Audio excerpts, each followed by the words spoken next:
We continue now at the top of Daf Yud Gimel Amud Aleph in Meseches Gittin. This is Gittin Daf 13a. Rabbi Meir continues to make the argument to the Rabbanan that an Eved going free is not necessarily a total benefit. It's not a total zuchus.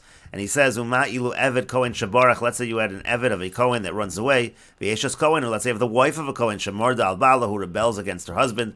Halo Ochlim Betruma. They still get to eat Truma because they're still considered to be the kinyan of the master or the kinyan of the husband. V'zeh eno ochel. And this individual over here, if you're going to set him free, again, the case over here is let's say you give it over to a shliach, and the shliach takes it on his behalf. So in such a situation, he's not going to have truma, and so therefore again we see it's not a complete benefit for him to go free. And the Gemara says Shapir Kamarlu. So isn't Rabbi Meir saying correctly to them? Rabbi Meir is correct that when it comes to an Eved going free, it's not a total benefit. He does lose out on the truma. So Amar Rava says Hainu Dukam Mahadri Leiba Masnisim Mipnei Shu Kinyano. That's exactly what the Rabbanan are responding to Rabbi Meir in the Mishnah. They say the phrase Mipnei Shu Kinyano because he is the acquisition of the owner. And the Gemara now explains the boy shakal arba zuzim Yisrael upasale, because if he wanted to, he can take 4 zuz from a Yisrael, and that would actually passel him, that would disqualify him from truma kol heichad di'isei anywhere in any location where he is. And Rashi explains, Mibnei Shu Kinyano, because he's his acquisition, Taima Mai Eved Kohen Shabarach Ochel Betruma, meaning to say, why is it that the slave of a Kohen who runs away is able to eat Truma? Mibnei Shu Kinyano de Kohen, that's because he's owned by the Kohen. Hilgach, therefore, Iboyahu Kohen, Kisha Yivrach Avdo, if the Kohen wanted to, when his slave runs away, Shakal Arba Zuzei Yisrael, he could take 4 zuz from Yisrael, Umakni Le Nehile, essentially he could sell the Eved to the Yisrael. Kol Hechadis, and that could apply anywhere the Kohen is, anywhere the Eved is. The fact that the Eved ran away is not going to help him. Veshuv Eino Kinyano Mifsal, he's no longer going to be the kinyan of the Kohen. He'll be disqualified, and so therefore you can't really view that, say the Rabbanan, you can't really view it as something that he's losing out on, meaning the Truma, because he's not losing out on the Truma, because he can lose the Truma anyway. At any point in time, no matter where he is, the Kohen who owns him is able to sell him, and he will lose out on Truma. And the Gemara continues to Rabbi Meir. Now, according to Rabbi Meir, Teinach Eved Kohen, Eved Yisrael Ma'ikal Lemeimer. We understand Rabbi Meir's argument when it comes to the Eved of a Kohen. He's losing out on Truma, but an Eved of Yisrael, what's he losing out on? Why is it not considered a total benefit to go free? Amar Rav Yishmael bar Rav Yitzchak says, the reason is because he loses out, he no longer can have a Kanani family. The Gemara says, Adrab, on the contrary, now he's mutter to marry a free woman. So why is it better to be with a Kanani family? And the Gemara answers, Avda behefkeira nichole, zilale, shchichole, pritzale. And Eved, he wants there to be this kind of hefkerus. And Rashi over here explains the various phrases. He can fulfill all of his desires with his shifcha wife. She conducts herself with him in pritzas. So he likes this idea of hefker. He likes the fact that he's under no control, no restraints. And the Gemara continues with the Mishnah, Ha'omer tenu get zel ishti. If a person says, give this get to my wife, or shtar shichur zel avdi, says, give this shtar shichur to my eved, v'meis, and then the individual dies, lo yitnu la'achar misa. These documents, the gerisha, the shtar shichur, cannot be given after he dies. However, tenu moneh li'ish ploni v'meis, if he says, give a moneh, give a certain amount of money to a particular individual and he dies, so that yitnu la'achar misa. The moneh is able to be given li'achar misa. And Rashi explains, Omer Tenu Getzel Ishti Garsinan B'Masnisin, V'lo Garsinan Tain. We don't have the Girsa of Tain. Shalom Misaram Liat Shliach B'Chayev, because Rashi's point over here is, he didn't actually give the document to the Shliach during his lifetime.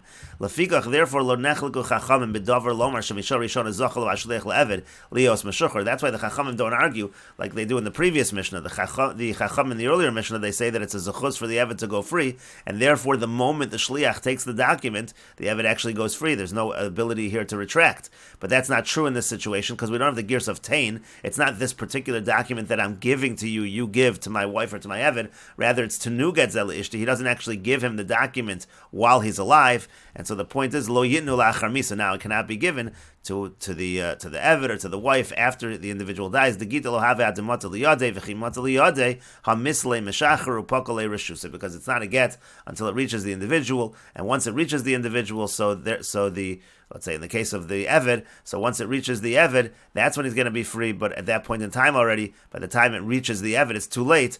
The reshus of the owner has went away because the owner has died. And the Gemara says, Amar Rav Yitzchak bar Shmuel bar Marasa Mishmei de Rav. Rav Yitzchak bar Shmuel bar Marasa says in the name of Rav, V'hu shetziboren u'munachin b'keren zavis. This money, this 100 dinar that we're talking about, which you're giving la'achar misa, the case is that they have to be wrapped up and placed in a corner. As Rashi over here says, V'hu shetziboren money de katani masnis, and the money that we're talking about in the Mishnah, b'tziboren u'munachin hamos askinan v'amar money zeh tnu leploni. The point over here is, it's not just 100 dinars in general, it's a specific parcel of 100 dinars. This particular one, give to Ploni. That's the case of our Mishnah. And the Gemara now says, B'may askinan, what's the case of the Mishnah exactly? Ilema b'bari, if we're talking about an individual who's healthy, so kitzi borin mayhave, even if they are wrapped up in place, there's a specific mana, what's the difference? Halom mashach, there was no kinyan. He didn't do a mashicha at the time that the individual who was giving it was alive, and so there's no kinyan over here. So rather what you're going to say is we're talking about somebody who's on his deathbed, and there the kinyanim, we can be a little more lenient in terms of how the kinyanim take effect. But still, ma'ir yatzibar, but in that case, why does it have to be that the money is wrapped up, that it's a specific money?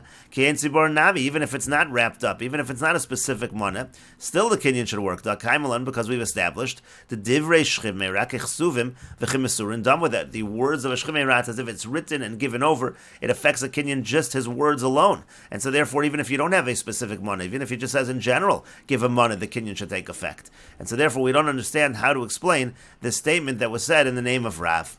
And Rashi says, Bebari matanas bari b'metaltlan yochel achzer b'achi yimshoch. The halach is if a healthy individual gives over a gift, and you're talking about movable property, so he can retract until the other individual does mashicha, until the actual physical kinyan is made.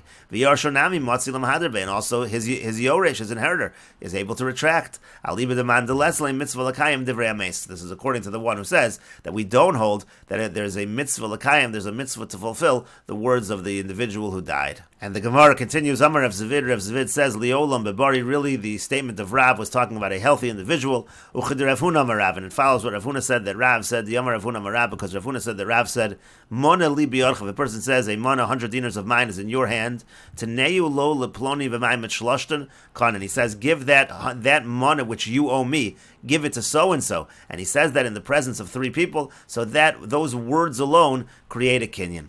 And Rashi says, "B'mayim shlosh and kana." Again, if it's in the presence of 3 people, it's a kinyan l'kamon mefarish taima. The Gemara will explain the reason later on. V'tziborin ba'ina. Now, in that situation, when you're doing a kinyan through ma'im shloshtan, it needs to be specific money that was piled up. The savar Rav Zavid, because Rav Zavid holds lo amar Rav kana ela b'pikadon.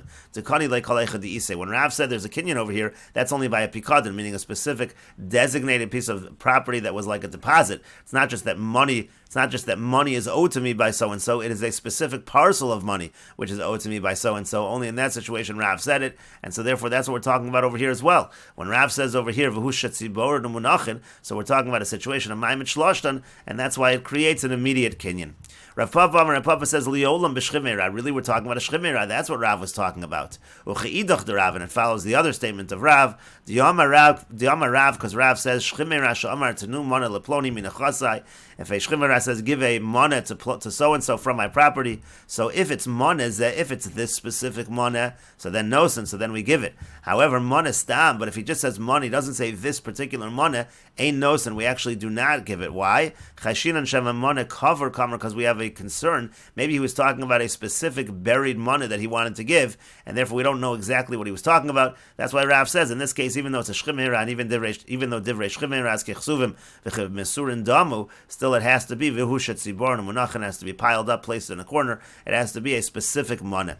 But the Gemara says v'hilchasa, but the halacha is l'kvura lo chashinan. We're not concerned that he's talking about a buried mana. Rashi says shema mana cover yeshlo bekarka. Maybe he has a mana that's buried in the earth. V'ahuhu duyavle, and that's the one he's giving. And the Gemara now continues, Rav Papa, my time al Omer Rav Zvid. Why is it the Rav Papa? Why doesn't he say like Rav Zvid? And we will continue with this discussion in the next video on Daf Yud Gimel Amud Beis.